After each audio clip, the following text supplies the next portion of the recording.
الحمد لله رب العالمين والعاقبة للمتقين ولا عدوان إلا على الظالمين وأصلي وأسلم على نبينا محمد وعلى آله وصحبه أجمعين أما بعد.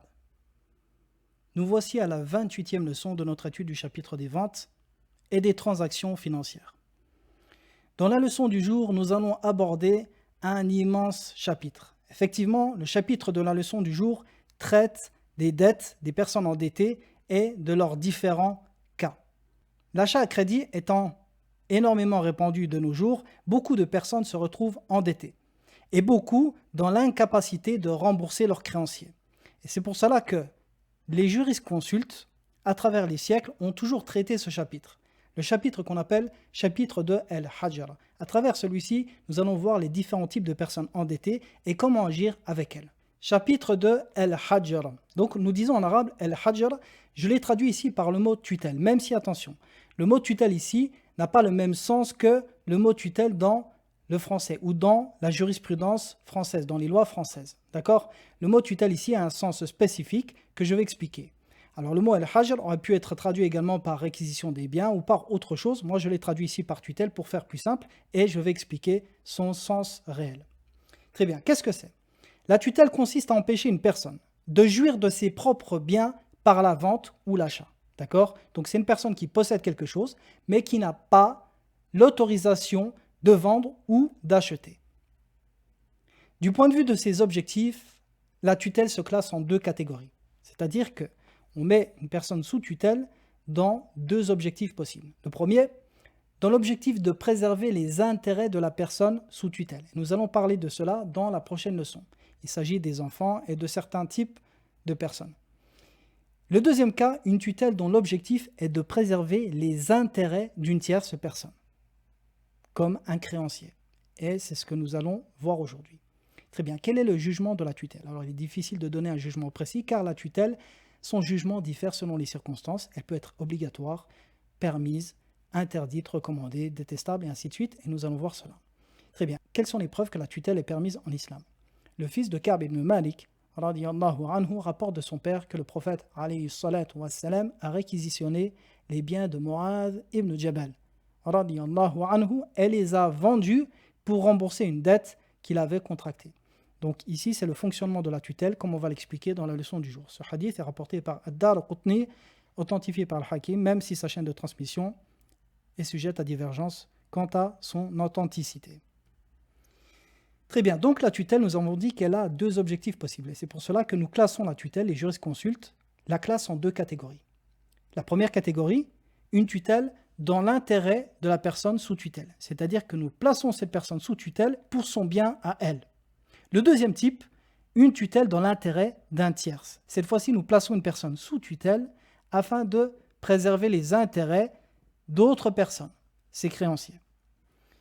Très bien. Nous allons parler donc dans la leçon du jour de la tutelle dans l'intérêt d'un tierce. Il s'agit d'une tutelle qui est imposée par le juge ou le gouverneur en cas d'endettement d'une personne qui est incapable de rembourser ses créanciers. Mais nous allons détailler, il y a plusieurs cas possibles ici. Donc, ce type de tutelle est spécifique à quoi ? Elle est spécifique aux dettes et à la faillite d'une personne. Tout d'abord, nous allons voir une brève introduction dans laquelle nous verrons quelques règles relatives aux dettes. Il est important de comprendre certaines règles relatives aux dettes en islam. La première règle est que il est interdit de demander à un débiteur de s'acquitter de sa dette avant son terme. Ceci est logique, mais il est important de le mentionner.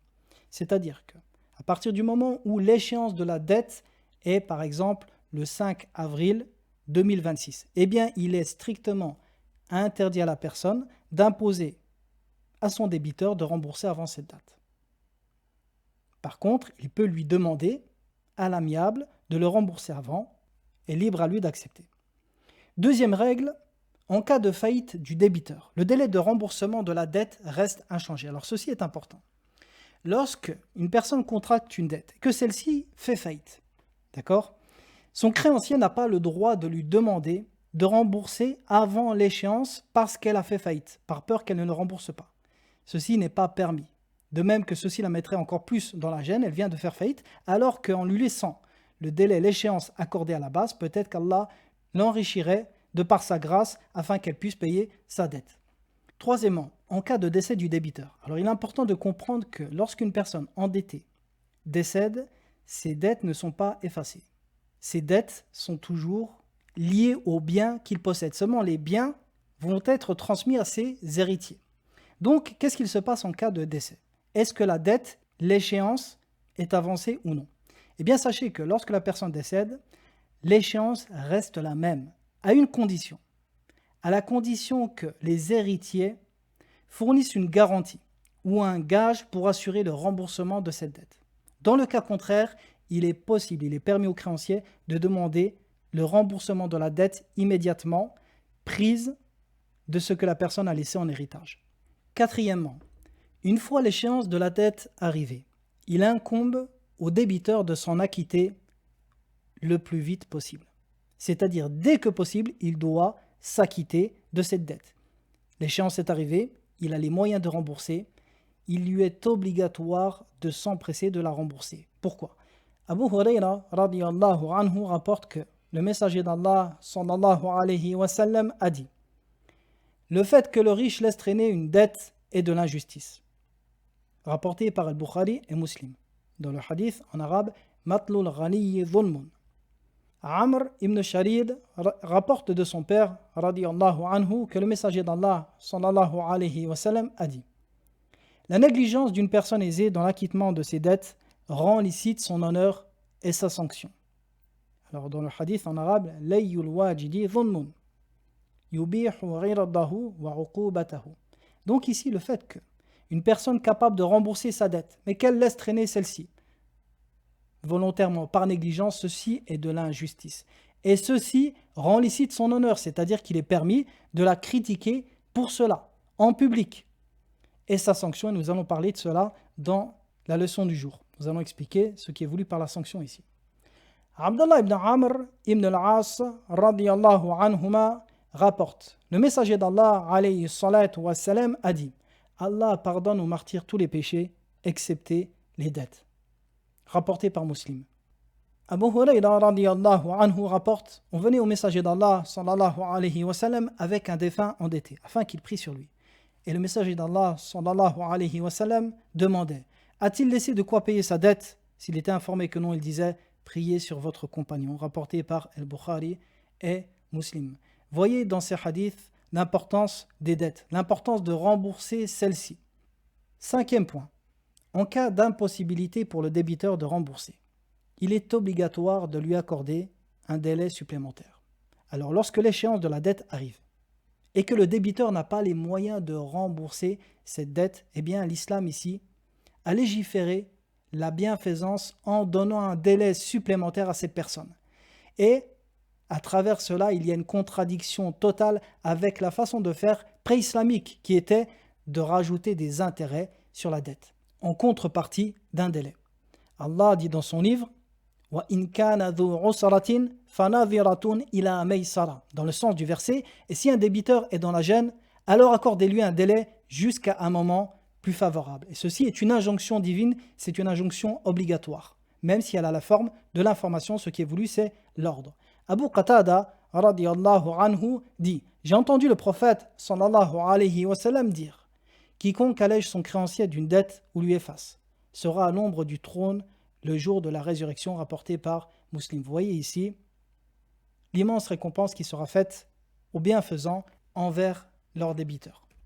De même qu'il existe une énorme récompense lorsque nous accordons un délai supplémentaire à une personne endettée incapable de payer lorsque l'échéance arrive.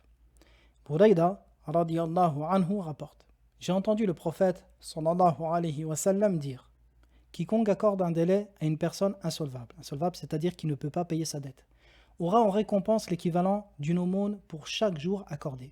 C'est-à-dire, elle lui laisse par exemple une semaine de délai, et bien pour chaque jour, elle a la récompense d'une aumône comme si elle avait donné une aumône par jour. Puis je l'ai entendu dire: quiconque accorde un délai à une personne insolvable aura la récompense d'une aumône pour chaque jour accordé, et chaque jour est compté double. Je lui dis, c'est-à-dire Qatada a dit: je t'ai entendu au messager d'Allah dire: quiconque accorde un délai à une personne insolvable aura en récompense l'équivalent d'une aumône pour chaque jour accordé. Puis je t'ai entendu dire, quiconque accorde un délai à une personne insolvable aura en récompense le double d'une aumône pour chaque jour accordé. Donc ici, Qatada demande au prophète, alayhi salatu wassalam, pour la même action, la récompense est différente. Dans le deuxième cas, elle est doublée. Le prophète, alayhi salatu wassalam, dit, il a pour chaque jour son équivalent en aumône avant que l'échéance n'arrive. Puis, lorsque vient l'échéance et qu'il accorde un délai supplémentaire, il a pour chaque jour le double. Hadith authentique, authentifié par Ahmed Shakir, rapporté par Ahmed. Regardez dans ce hadith l'immense récompense qu'il y a dans le prêt, dans le fait de vendre à crédit.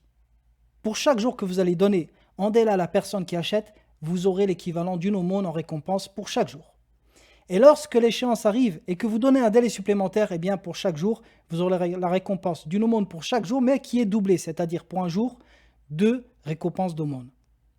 6e point, il est recommandé que les créanciers fassent grâce à leurs débiteurs de leurs dettes. Il est recommandé en islam de pardonner à ses débiteurs en leur faisant cadeau de leurs dettes, en leur effaçant leurs dettes. Lorsque vous voyez qu'une personne endettée est dans la gêne et a des difficultés à payer et que vous pouvez vous passer de cet argent, eh bien l'islam enjoint et recommande la bienfaisance en effaçant ses dettes. Allah dit dans son livre wa in kana dhu usratin fanadhiratun ila maysarah wa an tasaddaqu khayrun lakum in kuntum ta'lamun. Dans le sens de ce verset, et si un débiteur est dans la gêne, alors accordez-lui un délai jusqu'à un moment plus favorable. Mais il est meilleur pour vous de lui faire aumône, c'est-à-dire de cette dette, si vous saviez. Surat al-Baqarah, verset 280. Et Abu Qatada, radiyallahu anhu, dit, j'ai entendu le prophète, sallallahu alayhi wa sallam, dire, quiconque allège son créancier d'une dette ou lui efface sera à l'ombre du trône le jour de la résurrection, rapporté par Muslim. Donc vous voyez ici l'immense récompense à une personne qui pardonne à son débiteur en lui effaçant sa dette. Très bien. Ceci étant dit, revenons maintenant au cas de la tutelle. Nous avons dit que la tutelle est de 2 types. Elle est soit dans l'intérêt de la personne sous tutelle, soit dans l'intérêt d'un tiers. Dans l'intérêt d'un tiers, lorsque cette personne a des créanciers, qu'elle a des dettes, qu'elle n'arrive pas ou qu'elle ne veut pas ou qu'elle ne peut pas rembourser, et nous allons expliquer. Alors ici, la personne sous tutelle, ou du moins la personne endettée ici, est de 3 types. Nous avons 3 situations possibles. La première situation, la personne endettée ne possède rien. Alors ici, attention. Lorsqu'on parle en fiqh des biens d'une personne, il y a 2 types de biens. Il y a les biens qui sont de nécessité première. C'est ce qu'on appelle al-hawa'iju al-asliya, des biens de nécessité première. Et sachez que les biens de nécessité première ne sont jamais pris en compte dans les règles juridiques, comme la zakat, comme l'aumône. Est-ce qu'une personne est éligible ou non à la zakat?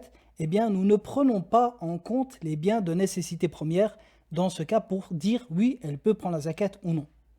De même que dans les règles liées à al-hajr, à la tutelle, nous ne prenons pas en compte les biens de nécessité première. Alors ici, une question importante, quels sont les biens de nécessité première? Les biens de nécessité première peuvent légèrement varier d'une personne à une autre, d'un pays à un autre ou d'une époque à une autre. Mais ils concernent principalement la demeure, le véhicule, la dépense quotidienne pour lui et les personnes sous sa responsabilité, c'est-à-dire sa femme et ses enfants. Et certains savants voient également un esclave.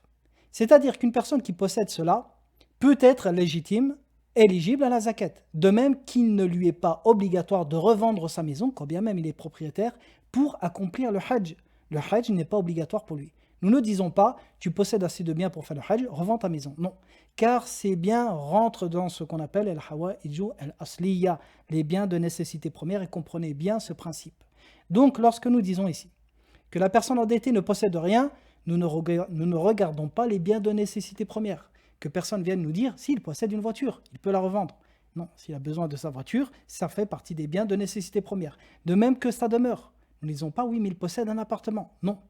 Nous regardons seulement les biens au-delà des biens de nécessité première. D'accord? Donc le premier cas, une personne qui ne possède rien. Deuxième cas, une personne qui possède assez, c'est-à-dire assez pour rembourser ses dettes, au-delà des biens de nécessité première. Troisième cas, une personne qui possède, mais pas assez. C'est-à-dire que ce qu'elle possède en plus des biens de nécessité première ne suffit pas pour rembourser ses dettes. Prenez en compte également que les biens de nécessité première peuvent, comme je vous l'ai dit, légèrement varier. Les jurisconsultes mentionnent que les étudiants en sciences, par exemple, ont besoin de livres comme besoin de nécessité première. Ils peuvent avoir une bibliothèque assez grande et ceci rentre dans les biens de nécessité première. Très bien, maintenant parlons de chaque cas. Chaque cas a des règles spécifiques. Parlons maintenant du premier cas. Le cas d'une personne qui ne possède rien, comme on l'a dit, au-delà des biens de nécessité première. C'est-à-dire, il peut avoir une maison et être propriétaire, il peut avoir une voiture, il peut avoir un peu d'argent pour acheter de quoi manger au quotidien pour lui et sa famille, les dépenses nécessaires au quotidien. Il peut avoir tout cela, mais il n'a rien de plus. Est-ce qu'une personne comme cela est capable de rembourser sa dette? Non, car tout ce qu'elle possède, elle en a besoin. C'est quelque chose de première nécessité.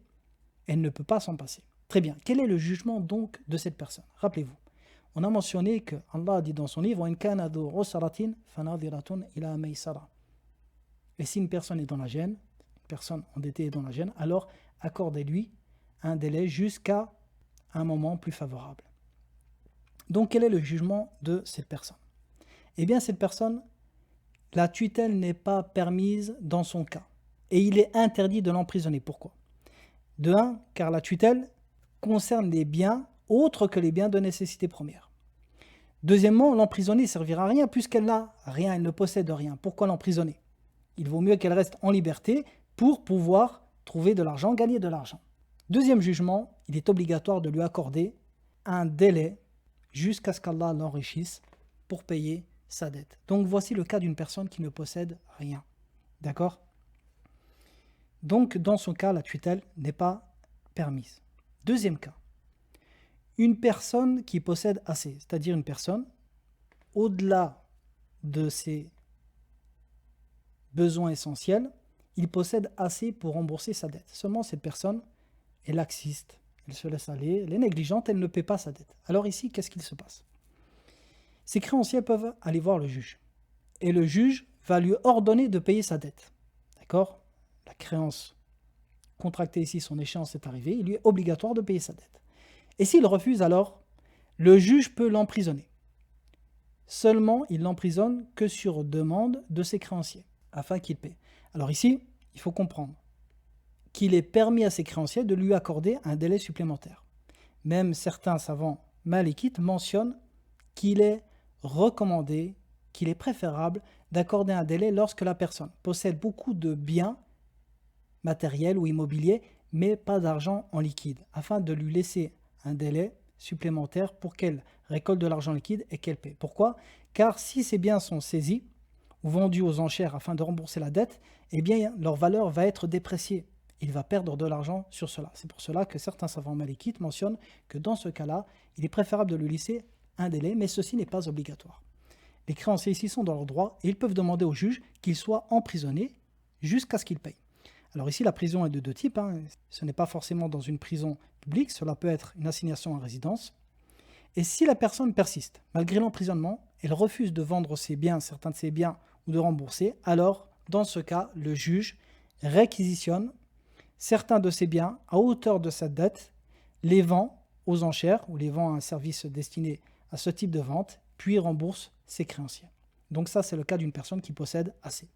Encore, dans ce cas, vous voyez qu'il n'y a pas de tutelle effective. Pourquoi? Car la mettre sous tutelle ne sert à rien, puisque ses biens sont suffisants pour rembourser sa dette. Ici, il suffit au juge de vendre ses biens s'il refuse de le faire à sa place et de rembourser. Très bien, quelle est la preuve de cela? La preuve de cela est ce que Amr ibn Sharid rapporte de son père, le messager d'Allah, sallallahu alayhi wa sallam, a dit: la négligence d'une personne aisée dans l'acquittement de ses dettes rend licite son honneur et sa sanction, rapportée par Abu Daoud, An-Nasa'i et authentifiée par Ibn Hibban. Regardez ici, dans le hadith, Layul wajidi dhunmun. Donc le fait qu'une personne qui a les moyens soit négligente, elle se laisse aller, elle laisse traîner sa dette volontairement, elle ne paie pas. Ceci est une injustice. Et ceci rend licite quoi? Son honneur et sa sanction. Alors ici, les savants ont expliqué son honneur comme Al-Bukhari par le fait qu'il puisse dire en public, en son absence, cette personne est un mauvais payeur, cette personne ne m'a pas payé. Il peut dire ça en présence de n'importe qui et ceci ne rentre pas dans la médisance. Pourquoi? Car son honneur ici est rendu licite. Il a le droit de le dire en ce qui concerne, bien sûr, le remboursement de sa dette. Et rend licite donc son honneur et sa sanction. Alors sa sanction a été interprétée par beaucoup de savants, comme l'imam Ahmed, par l'emprisonnement. D'accord? Par l'emprisonnement. Mais attention, comme je l'ai dit, l'emprisonnement ici, ce qui est voulu, ce n'est pas forcément dans une prison publique. Cela peut être une assignation à résidence. Même si sachez que, à l'époque, l'emprisonnement pour les dettes n'était pas connu à l'époque des compagnons du prophète, alayhi salatu wassalam. Ce qui était connu dans les premières ères de l'islam, ce qui était connu lorsqu'une personne était endettée, c'était le mulazama. C'est-à-dire le fait que la personne suive son débiteur à la trace, excepté chez lui. C'est-à-dire dès qu'il sort de chez lui, il le suit. Il l'accompagne partout.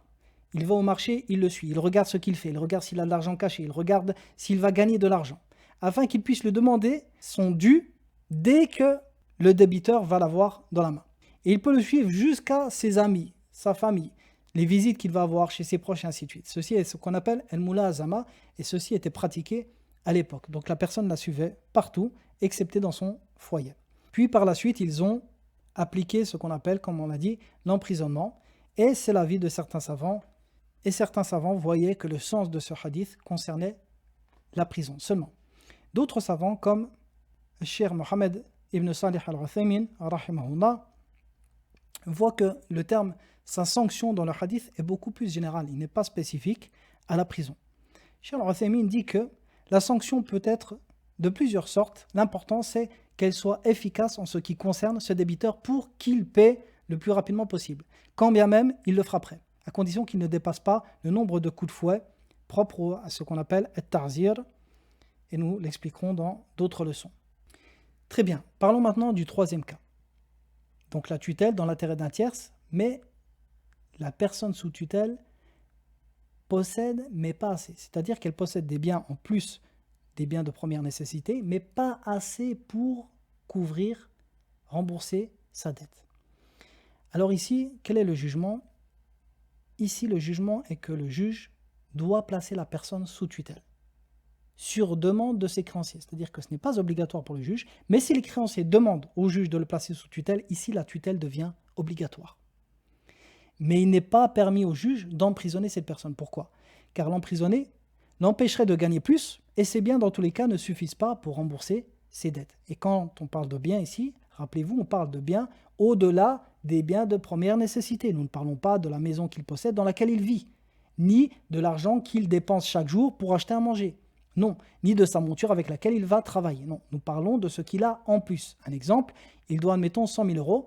Il a 2 appartements qui tous deux coûtent 25 000 euros. Un dans lequel il vit, un autre qui met en location. Et bien ici, nous prenons en compte qu'il a 25 000 euros en plus et non 50 000, d'accord? Très bien. Donc, dans ce cas-là, la personne possède mais pas assez pour rembourser, nous la mettons sous tutelle. Seulement qui met sous tutelle? Seulement le juge. Seul le juge ou celui qui fait office de juge peut appliquer la tutelle, ce type de tutelle. Alors la tutelle a plusieurs règles. Lorsque cette personne est mise sous tutelle, il y a plusieurs règles à respecter. La première règle, comme je l'ai dit, donc, c'est le fait que seul le juge peut placer une personne sous ce type de tutelle. La deuxième règle est que, une fois que la tutelle est effective, tous les biens de la personne, au-delà des biens de première nécessité, sont réquisitionnés, de telle sorte qu'elle ne peut ni les vendre, ni en acheter d'autres, ni les échanger. Alors admettons une personne qui possède 3 maisons, une dans laquelle il vit, 3 voitures, une qu'il utilise pour ses besoins personnels. Eh bien, ces 2 autres voitures, ces 2 autres maisons, il ne peut ni les vendre, ni les louer, ni les échanger. Tous ces biens-là sont réquisitionnés par le juge, jusqu'à ce que la dette soit payée. Troisième jugement, la personne sous tutelle peut cependant acheter à crédit. Alors une personne qui est mise sous tutelle, elle peut très bien acheter un véhicule en plus, une maison en plus, à condition qu'elle achète à crédit. Pourquoi? Car c'est une nouvelle dette contractée avec une nouvelle échéance, il n'y a pas d'interdiction dans cela. Par contre, elle ne peut pas, comme on l'a dit, l'acheter avec ses biens actuels. Quatrième jugement, toutes transactions effectuées dans ces biens après la tutelle sont caduques. Alors imaginez ici que la personne possède 3 maisons, une dans laquelle elle vit. Celle-ci, on ne la prend pas en compte. Et qu'il vende une des 2 autres maisons restantes. eh bien ce contrat, s'il est contracté après la tutelle, est annulé et est caduc. Le juge l'annule ou il est caduc de base, la vente est annulée et l'acheteur reprend son argent. 5e jugement. Il est recommandé de propager l'information de mise sous tutelle d'une personne. Et ceci pour 2 raisons. La première, afin que d'éventuels créanciers se manifestent. Et la deuxième, afin que les gens ne se leurrent pas, que les gens qui commercent avec lui sachent que cette personne est sous tutelle. Attention, cette personne est déjà endettée. Elle peut être un mauvais payeur. Prenez ça en compte. 6e jugement. Alors, une fois que les biens sont réquisitionnés, ici le juge va évaluer les biens et il va les vendre. D'accord? Excepté les biens de première nécessité, comme on l'a dit. Il va les vendre et il va regarder, donc il va vendre ses biens et rembourser ses créanciers avec ses biens vendus. Seulement, prenez en compte ici 2 choses. Première chose, si un des créanciers retrouve la chose qu'il a vendue à ce débiteur, la chose qu'il lui a vendue telle qu'elle, cette chose n'a pas changé, comme un véhicule. Alors imaginez ici, la personne Zayd, admettons, est endetté. Il doit 100 000 euros. Et dans ces 100 000 euros, parmi ses créanciers, il y a une dette de 25 000 euros pour une voiture. D'accord? Et lorsque le juge saisit ses biens, eh bien la voiture est toujours présente. Et cette voiture appartient parmi ses créanciers à Omar. Eh bien ici, Omar est prioritaire sur la voiture. Il reprend sa voiture car c'est la voiture qu'il lui a vendue. Et ceci conformément à la parole du prophète alayhi salatu wa salam, man adraka malahu bighaynihi inda rajulin qad aflasa fahuwa haqqu bihi min ghayrihi. Dans ce hadith, le messager d'Allah alayhi salatu wa salam a dit quiconque retrouve sa marchandise telle qu'elle auprès d'une personne qui a fait faillite, eh bien il est plus en droit que n'importe qui. D'accord? Donc si vous vendez une chose à ce moment-là, que la personne fait faillite, et que vous retrouvez l'objet que vous lui avez vendu tel quel, eh bien vous êtes prioritaire. Et cet objet ne sera pas vendu aux enchères avec le reste de ses biens pour rembourser l'ensemble des héritiers. Non, vous êtes prioritaire, à condition que cet objet n'ait pas changé, qu'il soit dans le même état dans lequel vous l'avez vendu. Très bien. Donc une fois que le juge vend ses biens, admettons si les biens, la valeur des biens est de 70 000 euros et que le total des dettes est de 100 000 euros, eh bien ici, le juge donnera une part équivalent au pourcentage de la part de chacun des créanciers par rapport à la somme totale. Il leur donnera chacun une part pour rembourser une partie des dettes. Et le reste des dettes reste dans la responsabilité du débiteur. Seulement un délai, une fois que cette partie est remboursée et qu'il n'a plus de biens au-delà de ces biens de première nécessité, que ces biens ont été vendus et qu'une partie a été remboursée, dans ce cas-là, alors un nouveau délai est accordé au débiteur afin qu'il gagne de l'argent et qu'il finisse pour de bon par payer ses dettes. Donc voici un résumé de la tutelle liée à la faillite ou aux dettes. Et dans la prochaine leçon, nous parlerons de la tutelle dont l'objectif est de préserver les intérêts de la personne sous tutelle. Je vous dis à très bientôt. Wa sallallahu ala nabiyyina Muhammadin wa ala alihi wa sahbihi wa sallam.